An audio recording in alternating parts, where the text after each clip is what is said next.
Oh, hello everyone. Welcome home. Some more current events.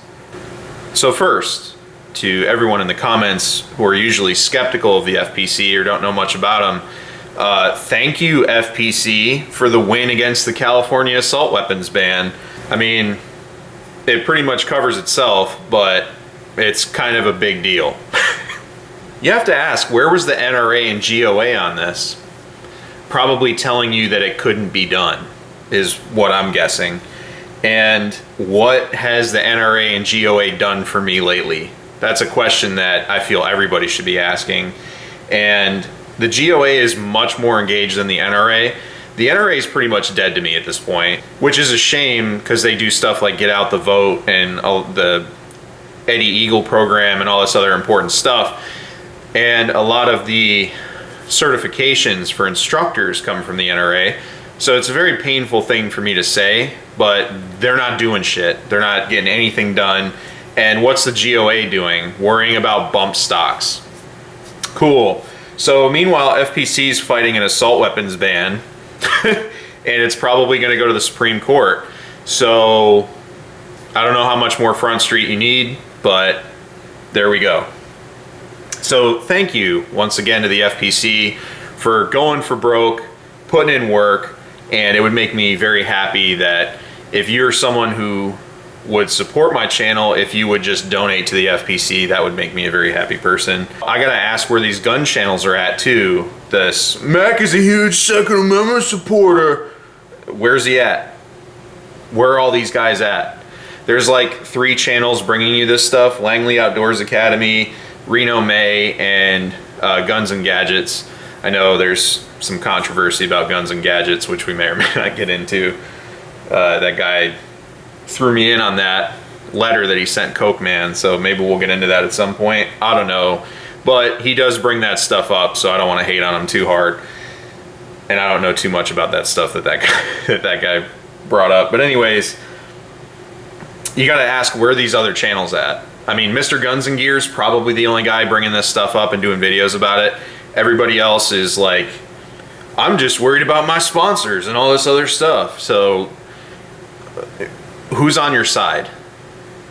And I don't necessarily want my entertainment and stuff to cross over. I do get that argument, but for something like firearms, if you don't fight for them, you're not going to have them, and there goes your entertainment. So if you don't want to watch videos that are years old about stuff you can't have anyway, maybe you should get engaged in the fight. That's what I'm saying.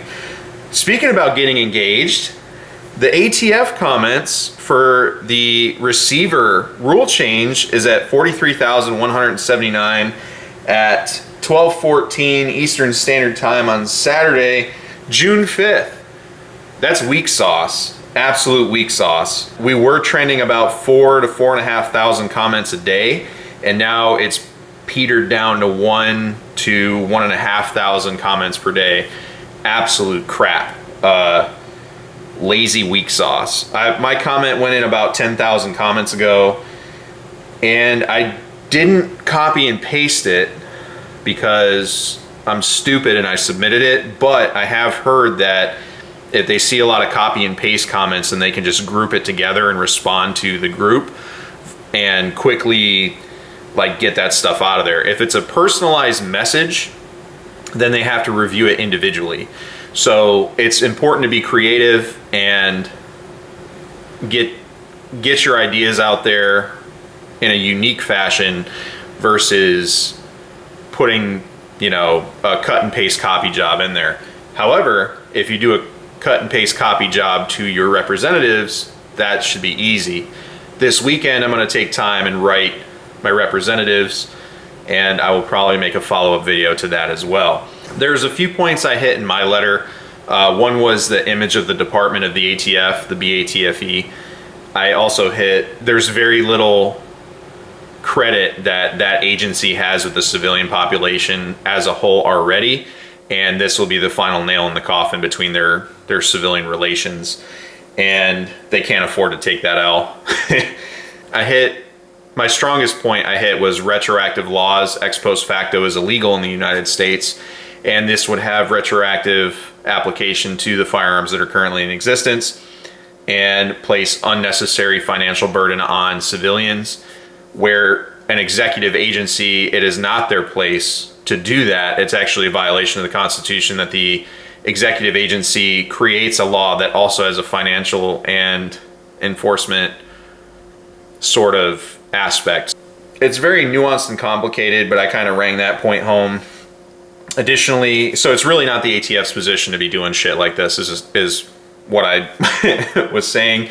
And then I also hit that they're complaining about gun charges that they can't attach to these felony charged individuals, where assault, robbery, murder, aggravated assault, use of a firearm in the commission of a crime is already illegal and already carries a swift penalty. So the extra 2 to 5 years you're getting for a firearms charge is essentially just trying to validate their existence, not do anything meaningful in the criminal justice process.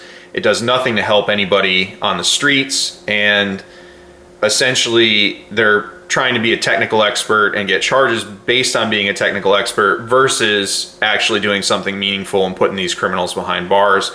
Some of the highest recidivism that we have are people that commit felonies with firearms, as you can see in Chicago and a bunch of other places. And I had some other points too, but we don't need to spend too long on what I wrote because I can't show it to you and all that other stuff. Ain't nobody got time for that. The only thing I can show you is my confirmation code, so I submitted it. One thing a lot of people are not looking at, they think it's two things, right? So one, they don't want to make a comment because you got to put your personal information in there. How many of you are in a Facebook group with your real name posting pictures of guns? Because they have less. Facebook, the NSA, and all those, and quite frankly, the post office have less restrictions than the ATF.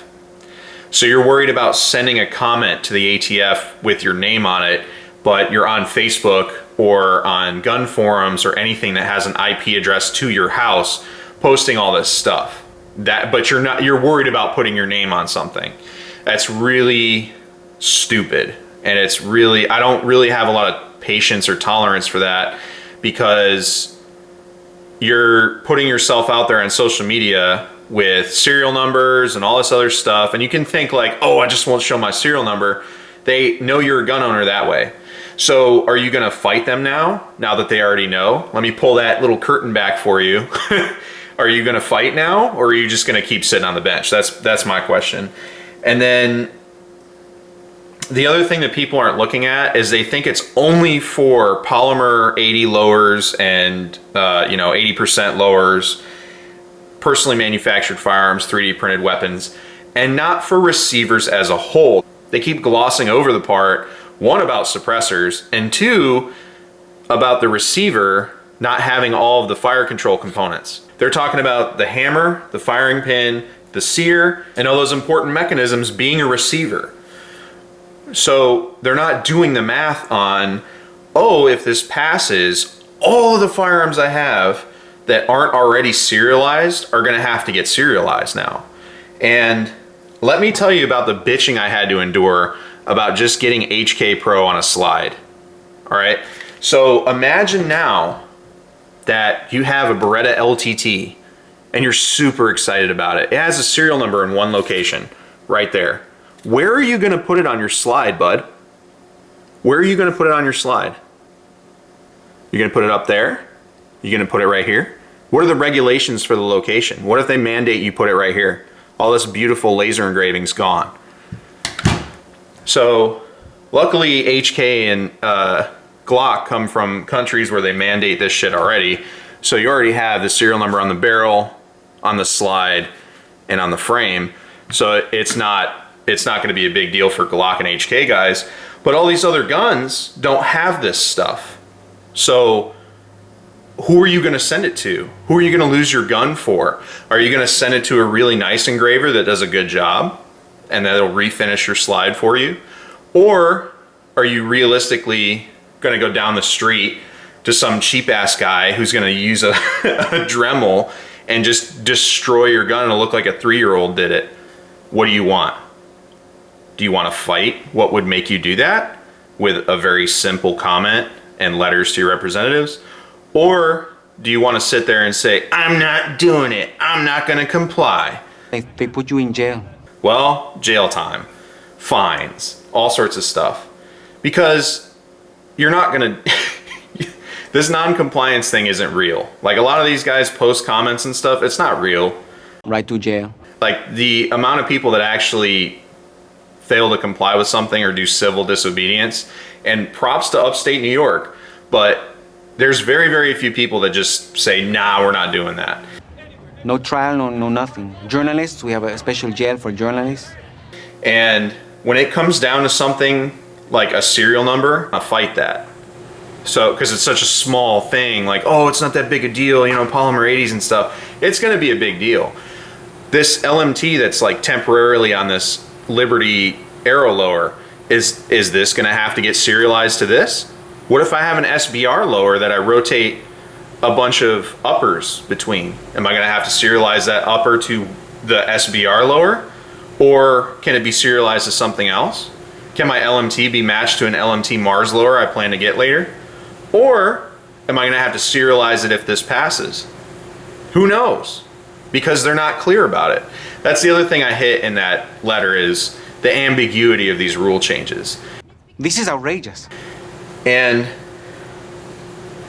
again, I just can't wait to see all the bench-sitting keyboard tough guys complain about ruining their guns or being forced to pay to get their guns ruined because of the ambiguity and the enforcement that's going to take place. Where are the armed men who come in to take the protesters away? Where are they? This kind of behavior is never tolerated in Boracua. You shout like that, they put you in jail right away. No trial, no nothing. But it just, all this ambiguity opens all of these stupid fucking questions about these rule changes. You know, like they don't get answered. This is an agency that doesn't answer things in the first place, and when they do, it's never good. Like there's a bunch of FUDs that are like, Could you give me clarification on this? You know, and if they don't even own the shit. They just are sick of people going to their range when they're trying to plink with their 22, and some guy's got an AR-15. He's like, I'll show you. And he writes the ATF about pistol braces or something like that, and they're like, haha, you can't have them. It's just, it's ridiculous, and it makes me really sad, because that's the state of our gun community. And then you got a bunch of people that just let this shit happen to them. So you have a path to address this, which is to write your representatives and to submit a comment. And it's so easy. And then give money to the FPC, because should this stuff fail, we need someone that'll actually go do something about it, not the NRA or the GOA. So, and then there's that other gun rights group that has a really unfortunate acronym, but you know, it is what it is, man. You got to pick which side of the fence you're going to be on. Are you going to be a legit gun owner and stand up for your rights, or are you going to be a FUD and just sit there and get cucked by the government and all this other stuff? Like, you have to decide. It's really simple too. This isn't like, hey, we're going to fight the British with our muzzle loaders. This is, hey, can you just sit down for 10 minutes and write a fucking letter, please? Like, that's how hard this is. We've become so soft, and it's just disturbing to me. Like, it's so sad. But, and a lot of people think these letters don't do anything. We stopped the M855 ban with fucking letters. These guys are paper tigers, and all we have to do is show a numerical opposition to something. Like, all we have to do is show up and they get scared. How many of these social justice things just bully people into doing what they want? We can do it too, I promise. We're doing it now. There's so many gun bills that are held up right now, and we're bullying the shit out of them. We need to just keep them under our boot. So, all right, I'm gonna get off my soapbox. Nope, never mind. So, back on my soapbox. A lot of these gun channels aren't pushing this stuff because their money and followership and false sense of authority is propelling these gun channels. So demand better from them. Demand better participation. You know, you'll get like the occasional message from like people that care. And, you know, to some channels' credit, like I say way more than I should. And I have to be really, really careful because I get in my feelings about certain things, I guess, and I let I let my angry mouth do a lot of talking that I'm not supposed to be doing. So there's a lot of times I film these videos multiple times because I get pretty wild. So if somebody's active duty or something like that, and I'm not trying to make excuses for myself or like run interference for other channels that I just happen to like, but if someone's active duty or in a civil duty capacity, it's really hard for them to speak their mind. So these gun channels who aren't doing that, they aren't drawing a check from the government, they don't have these limitations, they should be out in front. They should be the loudest because they got the most money from the gun community. So they'd rather sit back and just do stupid videos on Turkish guns or you know, this new Springfield Hellcat that we got sent, like please do good press for Springfield, or any of this other shit. They'd rather do videos like that than Colion Noir, who does a review and then goes for broke on stuff, who goes on interviews with Fox News and all these other places, was on Bill Maher.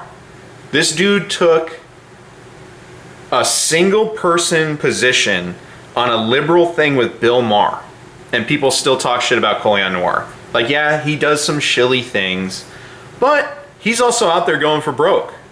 Like, people targeted his mom, for fuck's sake, right? So what's holding these other channels back? These kidless, nothing to lose except money and sponsorship fuds that just sit there and like, oh yeah, I love the Second Amendment giving me money, but they don't do anything. Like, oh, hey, fuck you. Demand better from them. It's just ridiculous. And demand better from me, for fuck's sake. Like, have some standards or something, you know? Like, I don't get it. I don't understand. But most of these people are just concerned with lining their pockets. Most of your politicians are concerned with lining their pockets. Most gun advocacy groups are lining their pockets. But you got a list of channels that are going for broke, like teaching you about laws. There's that lawyer that does the, can you manufacture, I'll put him in the description. I don't remember his name. I've seen like a couple of his things. He's wild. Dude's wild. But there's a lot of good information and a lot of people spearheading things. And then there's the rest of the disjointed blob that is the gun community that's just concerned about extracting followship and money from its viewers. It's disgusting. And speaking about disgusting, I'm going to close out on a negative and then try to say some nice stuff because this has been a pretty negative video. Fuck InRange TV. This whole post they did, absolutely disgusting. You know, I'm usually not somebody that says, hey, you know, don't support these people. But this is just, again, trying to be in a place of authority. And instead it's just calling people out saying, hey, you should get more involved in fighting for your rights because you're not going to actually disobey the government. Do some disgusting, filthy, horrible, evil shit like this. So one, they're encouraging felonious activity. And two, they're doing it on the back of a tragedy where a guy didn't comply with the law because it's a stupid, arbitrary law, and he paid the price in watching his wife and child get shot by a sniper who was working for the ATF. So think about stuff like that, and we gotta hold people accountable because that's just fucking gross and disgusting. The reason I get so upset and passionate about this stuff is it is so hard to keep and it's so easy to lose. But thankfully, we have good momentum, we have good voices in the gun community. It's not all bad, it's not all shills, it's not all this stuff. It's people that legitimately care and they're putting their best foot forward. And the reason that we have 43,179 comments is because there are dudes in the wings that anytime something happens, they're like, nope, not on my watch. And they stand up and do something about it.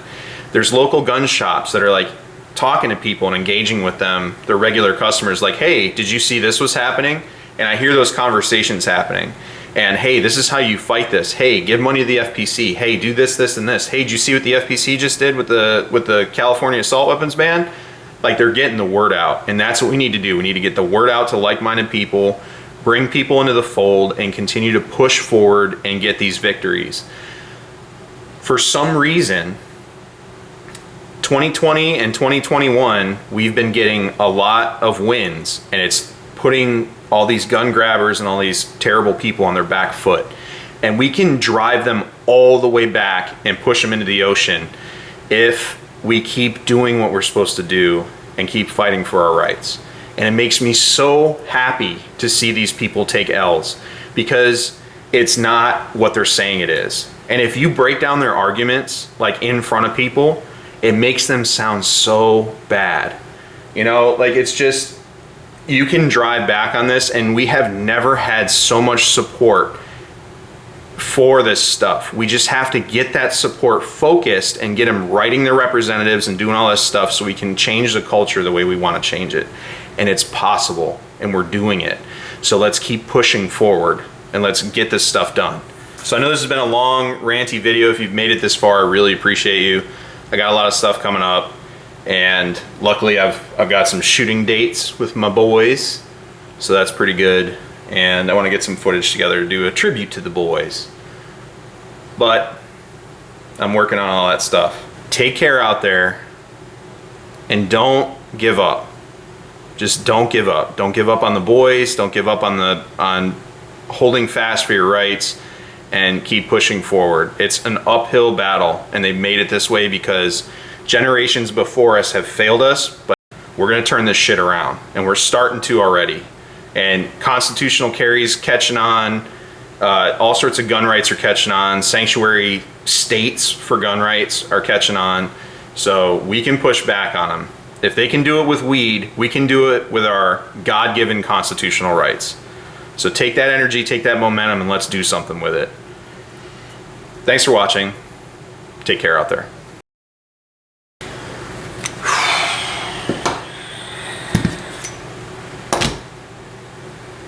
Somebody touch my spaghetti! Somebody touch my spaghetti!